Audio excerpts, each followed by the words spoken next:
बच्चों, let's read out the question. In the following questions, a statement of assertion A is followed by a statement of reason R. Assertion FeCN6 4 negative follows EAN rule. Reason number of electrons in Fe in this complex ion is 36. We have two statements, assertion and reason. We have to choose whether both the statements are correct or incorrect, or maybe assertion is correct but reason is incorrect. Or maybe a chance that assertion and reason both are correct, but the reason is the correct explanation of the assertion, yes or no. So let's talk about its key concept. Key concept of this question is, what is EAN rule? EAN stands for effective atomic number.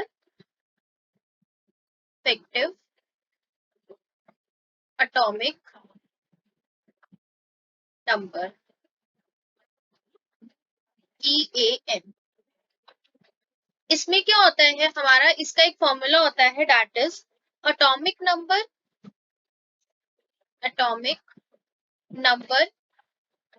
minus oxidation number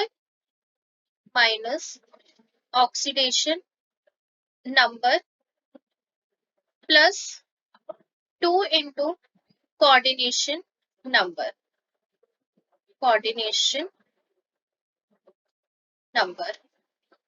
यहाँ पर हमें complex दे रखा होता है, उसका atomic number जो metal ion होता है उसका एटॉमिक नंबर, उसका ऑक्सीडेशन नंबर में से माइनस करते हैं, प्लस 2 इंटू जो जितने नंबर ऑफ लिगेंड्स यानी कि कोऑर्डिनेशन नंबर क्या है हमारे उस कॉम्प्लेक्स का, उससे उसको प्लस करके 2 से मल्टीप्लाई करके ऐड करते हैं, we will get the value of EAN, that is effective atomic number.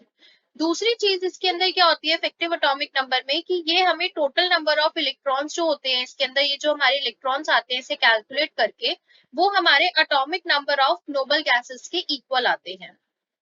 Total number of electrons, यानी कि हम कभी भी किसी भी मेटल आयन का अगर नंबर ऑफ इलेक्ट्रॉन्स निकालते हैं EAN से, तो वो हमें किसी ना किसी नोबल गैस के एटॉमिक नंबर से इक्वल मिलते हैं, is equal to the atomic number of any noble gas. किसी भी नोबल गैस से क्या होते हैं वो इक्वल होते हैं, सिमिलर होते हैं, यानी कि नोबल गैस हमारी हीलियम, नियॉन, आर्गन, क्रिप्टॉन, उसका जो भी एटॉमिक नंबर होता है उसके अकॉर्डिंग ही हमारे टोटल नंबर ऑफ इलेक्ट्रॉन्स अगर आते हैं तो हमारा EAN रूल जो होता है वो फॉलो होता है. तो let's talk about the assertion. Assertion में हमें कॉम्प्लेक्स दे रखा है FeCN6 4 नेगेटिव. FeCN6 4 negative. हम क्या करेंगे, यहाँ से x निकालते हैं, Fex minus 6 is equal to -4 and x will be 2. Oxidation state इसकी क्या आ गई, 2 आ गई. तो अब इसकी EAN निकाल लेते हैं. EAN that is effective atomic number. So atomic number क्या होता है हमारे Fe का 26. ऑक्सीडेशन स्टेट इसकी 2 आई है, प्लस 2 इंटू कोऑर्डिनेशन नंबर हमारा यहाँ पे 6 है, multiply by 6.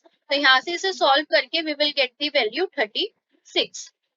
So number of electrons in Fe in this complex ion is 36. Number of electrons हमारे 36 होने चाहिए. तो ये यहाँ पर हमारा रीजन भी दे रहा है कि रीजन जो है वो हमारा क्या है, करेक्ट है, क्योंकि 36 नंबर ऑफ इलेक्ट्रॉन्स आ रहे हैं.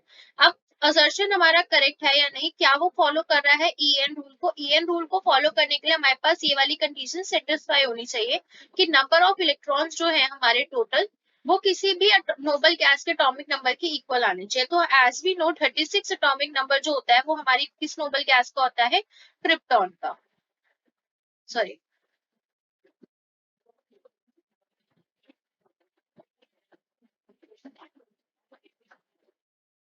क्रिप्टॉन, जिसको हम KR से रिप्रेजेंट करते हैं. इसका एटॉमिक नंबर हमारा 36 के इक्वल होता है क्रिप्टॉन का. तो हमारा यहाँ पे स्टेटमेंट को फॉलो कर रहा है, EAN रूल फॉलो हो रहा है. तो हमारे पास दोनों ही स्टेटमेंट्स क्या है, करेक्ट है. असर्शन, रीजन, दोनों ही स्टेटमेंट्स क्या है हमारी यहाँ पर ट्रू है. True, this one is also. अब हमें देखना है क्या रीजन इसकी करेक्ट एक्सप्लेनेशन दे रहा है. यस, क्योंकि नंबर ऑफ इलेक्ट्रॉन्स इस कॉम्प्लेक्स के 36 आ रहा है जो कि EAN रूल से ही आए. करेक्ट एक्सप्लेनेशन है। तो यहाँ पे जो आपका ऑप्शन रहेगा वो रहेगा option number 1 is the correct answer for this question. So answer for this question is option number 1, that is both assertion and reason are true, but and the reason is the correct explanation of the assertion. So this is the answer for this question. Hopefully you will understood it well. Best of luck.